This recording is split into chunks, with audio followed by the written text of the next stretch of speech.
Okay, everybody, I want to talk today about Aura, our easy-to-use augmented reality system for geometric analysis. I think the use case already becomes pretty clear from the title itself. We use Aura for really seeing how good our CAD data matches, for example, to to physical prototypes, to in the factory, as well as from the equipment and so on. As all producing companies, our processes and our systems are getting more and more complex these days. So, for example, the marriage process where the chassis of a car and the body are brought together. This is a very good example for the rising complexity of our processes. So in the 50s, it was really just two guys doing all the work. I mean, they were orienting the body and the chassis to each other. They were tightening the screws by hand and stuff. In the 70s, things got a little more complex already, so the conveying technology is fully automated. The orientation of the car and the chassis are done automatically by the conveying technology. And you can see that this trend, of course, still is on. So the example from 2010 says that we have many robots who are doing all the work. And since the systems are getting more and more complex, of course, our planning processes and our development processes are getting more and more complex as well. So to react to this, of course, the way how we develop our products has changed as well. In the 1950s, all of the drawings were done by hand. We had so many guys who were doing nothing but drawing.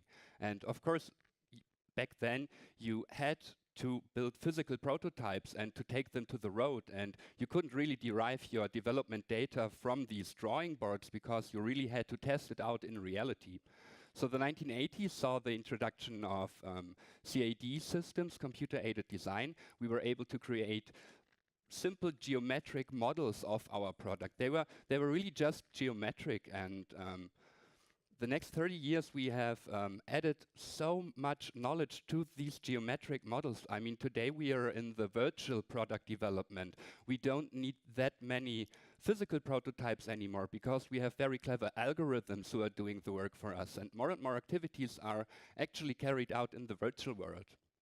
So this brings us to a problem because we always have a break between the physical planning and development processes and the virtual planning and development processes. And at some point in time, you really have to make a transition of, first you have your virtual model, your CAD-based model, and you have to bring it into reality. You have to manufacture a real prototype, for example, from a car. And the question is, how can we get these two things together, the physical planning processes and the virtual planning processes? And for us, augmented reality is an enabler to close this gap between physical and virtual planning. In terms of geometric analysis, we differentiate between quality analysis and environment analysis. So in a quality analysis, you augment a physical model with the CAD data of itself to either see if the physical prototype really matches your CAD data, if you have manufactured it correctly, if you have assembled it correctly, things like that. Or maybe to even check your CAD files, because if you take, for example, production equipment out in the factory, it changes because maintenance has to change some things, but those changes are not always documented back to the CAD models. So we don't really know if our CAD models really match the geometries, for example, in the factory. Then we can do a quality analysis of the CAD data to see if the CAD data still matches the physical objects. The other thing is an environment analysis where we actually augment parts which are not there in reality. So to really see if those virtual prototypes we have, how good they fit into their future environment, because this really reduces the need for physical prototypes as well, because we can already see many things with the virtual prototypes augmented into the real world, where we had to build up physical prototypes in the past, which always costs time and money. So what challenges did we have developing our augmented reality system Aura? I mean, in the 1960s, we saw the first augmented reality system from Sutherland. It was cool, it was a breakthrough, it was the first introduction of this new technology. And since then a lot has happened. Since the 2000s, we are looking more and more into mobile augmented reality systems. Of course, this is not a very good example for a mobile augmented reality system because you have to have your laptop on the back and all of the sensors in your hands and things like that.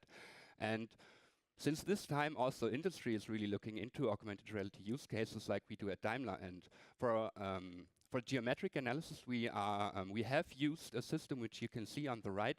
It consists of a measuring arm and a camera attached to it. And by this, you always know the orientation of the camera to the object you want to augment. And this is a very precise, a very robust tracking, but it's not simple because the programs we need to actually come to the augmentation, like you have to know what you're doing with the measuring device. You have to use a program for this measuring arm. You have to use a program to calibrate the camera. You have to bring all of this together in a very complex application which actually does this mixed reality augmentation. So this was really cool. It was a real good proof of concept for all of our use cases, but it wasn't scalable because it was much too complex to use. So this brings me to our challenges we had. Systems were too complex because most of the time you had to make use of different programs. You have to look into the data conversion pipeline, like how do you get the data from the PDM system to your augmented reality system? You have you are not flexible. So for example, with this measuring arm, you have a very limited working space, and also the mobility of the arm itself is very limited. And it's always too much effort because all of the processes are so time consuming that sometimes it takes days until you have really set up your augmented reality system and can start with your use case. So this, of course, brings us to our requirements. Too complex. What do we need to do? We need to look into usability. So the augmented reality system we wanted to develop it's easy to learn, easy to set up, and easy to use, and overall it should be satisfying and fun. Not flexible, of course, flexibility. We need to have flexibility regarding the accuracy of the tracking, regarding the working space. We need to be flexible in referencing according to the use case. We need to be able to track moving objects. We want sometimes track objects without any preparation, so we maybe can't attach markers or something like that to it. And too much effort, of course, the answer has to be efficiency in all of the processes, in preparation of data, in setting up the tracking system, in performing the analysis, and of course in documentation of the results. So we have come up with the system we call Aura. The main component really is a tablet with a video camera. We can, of course, use any camera we like. So sometimes we use a DSLR, which really takes high resolution images because then we have a much better accuracy. Of course, this is not augmented reality since it's only augmentation of one oriented picture, but for this quality analysis, for example, most of the time it's really sufficient. We can use an action cam. So for example, if we want to send our conveying technology through the factory and then augment things, then for example, we use an action cam and simply attach it to the conveying technology. And we are using two different types of marker tracking, which I will tell you more about now.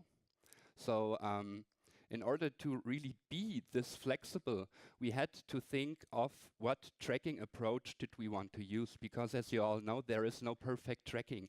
You are either limited in accuracy, you are limited in your working space, you are limited in so many different factors. And so we have thought, okay, maybe we need to combine different tracking approaches to really be able to address all of the use cases. First, it's not really a tracking, we call it point and click. It's where you just have a picture, you have the 3D coordinates of 3 points in it, and you click onto the point, and then you can already calculate the orientation of one single image. This is very easy. It doesn't seem cool, but I can tell you, since you don't need no preparation at all for the objects, it's so easy, you can always use it at any time, for example, in the factory. So you can really do inline quality analysis with this very easy approach.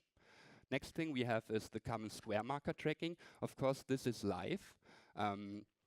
We use adapters, which we put, for example, on drilling holes and such, and then we enter the coordinates of these holes, and by this we can easily set up the square marker tracking.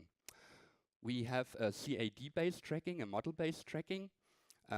Here we use the CAD model and look, for example, for corresponding lines in the picture of the camera, and by this we can do a very easy and simple to set up live tracking of objects.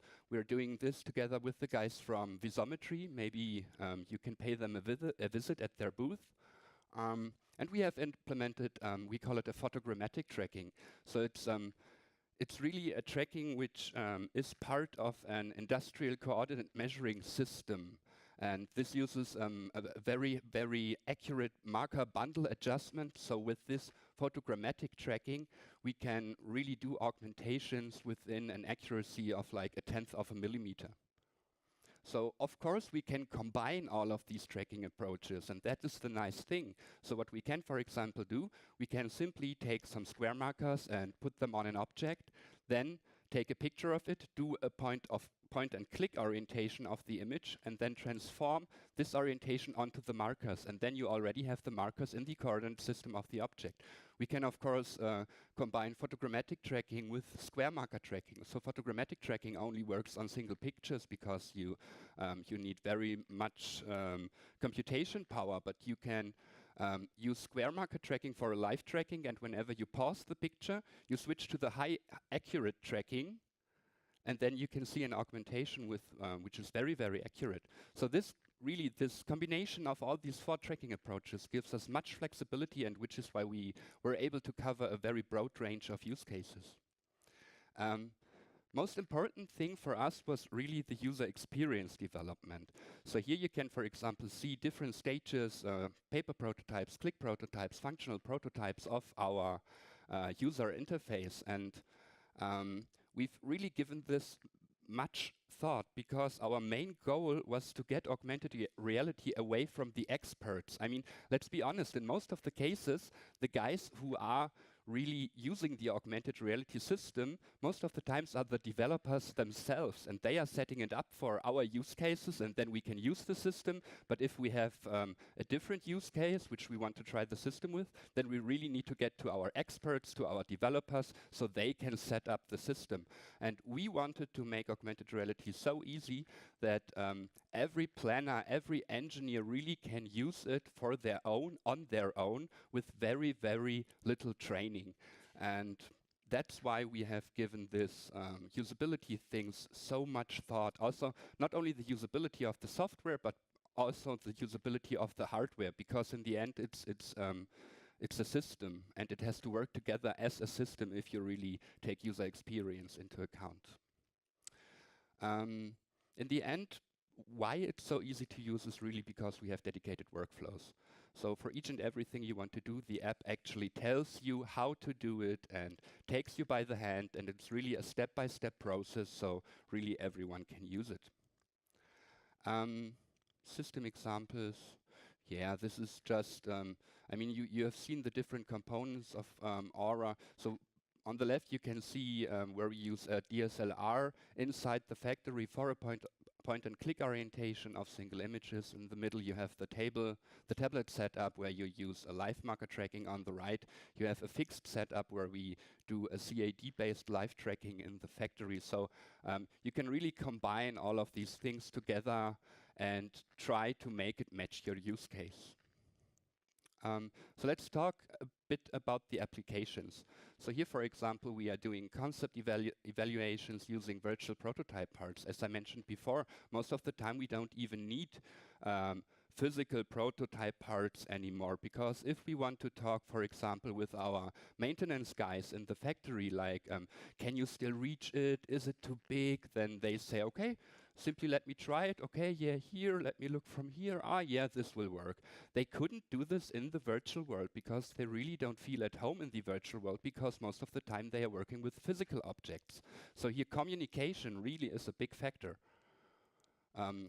Next example, yeah, this is really a killer use case in assembly planning.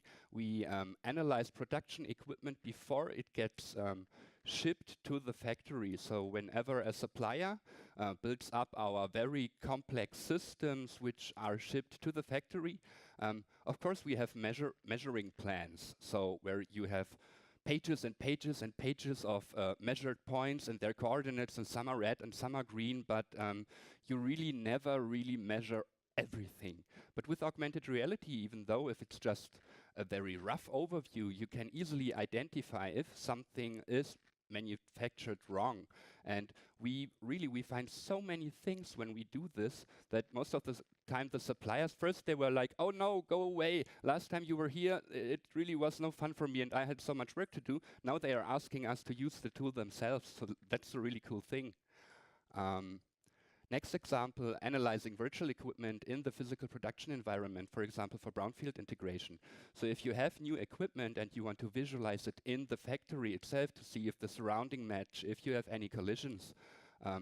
Of course, you can think this further. What we're actually doing is when the equipment is built up in the factory, then we're doing a quality analysis. So at each step, whenever something is built up, we check with augmented reality, is it really built up according to the CAD data? And by this, we can guarantee a much higher quality even before the first production tests. And we really see many, many things that don't match. Same, of course, goes for the comparison of real prototype components with the digital development process. So you have to think, if when you build up a new prototype, not all of the measurements are absolutely correct. And most of the time when a part doesn't match, you really don't know what the cause is. Is it, so for example, you have a place on the car where 3 parts are matched together and they really have to align correctly, and one part doesn't align. So what's the problem here? Is it part 1, 2, or 3, or is it maybe the part they are all screwed to? With augmented reality, you can quickly see where the problem actually is and what part causes the problem. Planning of rack positions in the assembly line.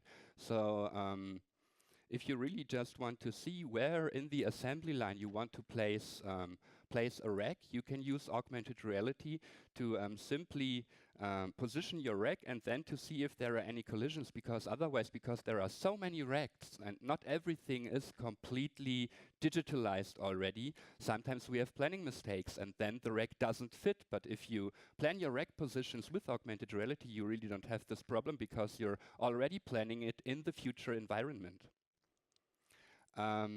Determining adaptation requirements of the factory environment. So for example, if you get a new vehicle and the vehicles, as we all know, grow bigger and bigger, you need to know if there are any collisions in your production environment. And for this, you can also use augmented reality. So for example, you take an action cam, you send it around the factory with the conveying technology, and then you can simply overlay the CAD data onto the conveying technology and immediately see if you have any collisions.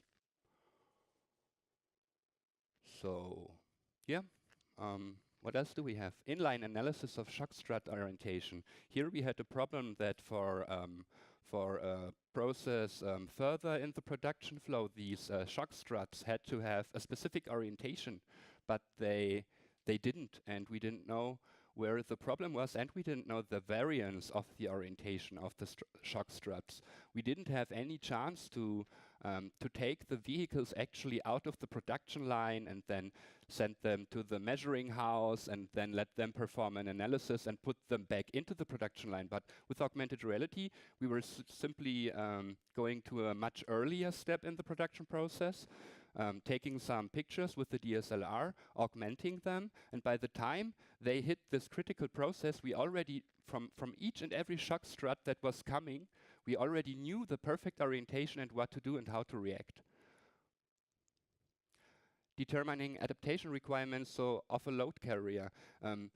When we have very old equipment, sometimes we don't even have any CAD data. So when a new model comes to the factory and you want to know how to adapt the old equipment to the new product, you really don't know because you can't do it in CAD. So what do? You go to the old load carrier and then you begin measuring and it doesn't really add up and it's really time consuming, and with augmented reality we can simply augment the in this case the fender into the old carrier, and by measuring between the real and the virtual object we can easily determine the adaptation requirements.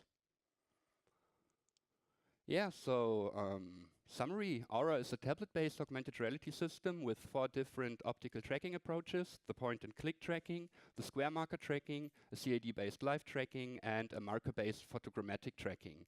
And it's very flexible and it's very easy to use, and this is why we have so many different applications in product development as well as in factory planning. Aura is now the standard tool for geometric augmented reality analysis at Daimler, and we are currently in the process of rolling it out all over Mercedes-Benz Cars, vans, and Daimler trucks. I was thinking now would come a thank you slide or something like that, so simply imagine this, please. Very good, Björn. So we have a few minutes left. Do we have any questions from the audience for Björn? Anybody? Please, we'll start here.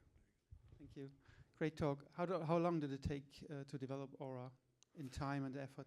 We started in 2011, I think, but really just with some concepts and really seeing, okay, what technology is really on the market, what can we use, what systems should we actually use, but bringing it all together and also implementing it into the processes at Daimler. And that's why it's so easy to use. So for example, you have a direct link from our PDM system to Aura. You can even access all of our PDM data directly from Aura.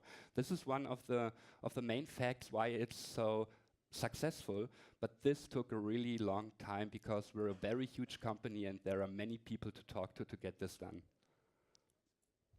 Very good. We have another question over here. Hi, I'm just wondering if this tool actually recognizes the tolerances and compare it in software, or it's still you still refer on the person to say, okay, this is red and this is not intolerance or not? No, you have to do the analysis itself with your own eyes. At first, people always think, okay, then I have a picture which tells me in red what's wrong and in green what's right, but we haven't come this far yet. Of course, we are experimenting with point clouds and 3D sensors and so on to really create a CAD model or a point cloud and compare it to the CAD model, but this is still future talk. Very good. Anyone else? Any other questions? Yep. One more? Oh, there we go. You have to stretch for me. Thank you. Great. Very, very good presentation. Thank you. Thank you. In regards to getting the data in to do the test, how do you do that? You mentioned it's connected to your PDM system. Suppose you want to do a test with some part of the car. How do you get that CAD geometry in there to do, for example, the CAD augmented reality? Yeah, that's a really good question. So, of course, we have so much data in our PDM system. So really selecting the correct vehicle and the correct data actually can be a problem. But most of the time, the people who really want to do a comparison between physical and virtual objects, they already know their CAD data. So they really know how to navigate through the PDM system to find the correct data, and then they simply right-click on the data, send to Aura, and then it's already on the tablet. But you really have to know your way around our PDM system. Very good. That's all the time we have. Thank you so much, Björn. Great job. Thank you very much.